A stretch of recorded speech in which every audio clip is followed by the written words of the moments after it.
So hi John. Hello. Hi, thank you for letting me come round and see your conservatory that you had done with Conservatory Insulation Specialists.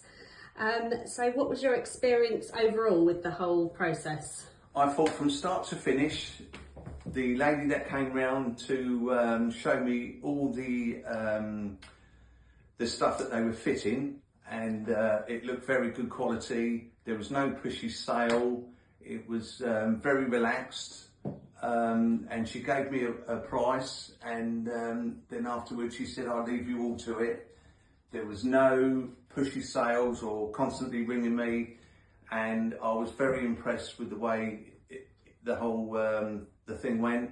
Yeah. And since I've had this done now, I haven't looked back. It's lovely to sit out here in the winter. We actually was out here on Christmas Day. Wow. All the heat that's being held in now is in the winter months has made such a massive difference.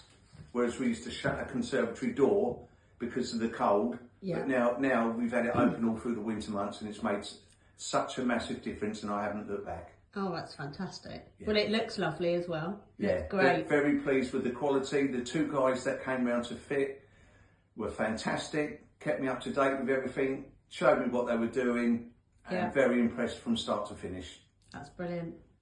And finally, would you recommend us to family and friends? Definitely. Excellent. Definitely. Excellent. Well, thank you very much, John. Pleasure. Okay.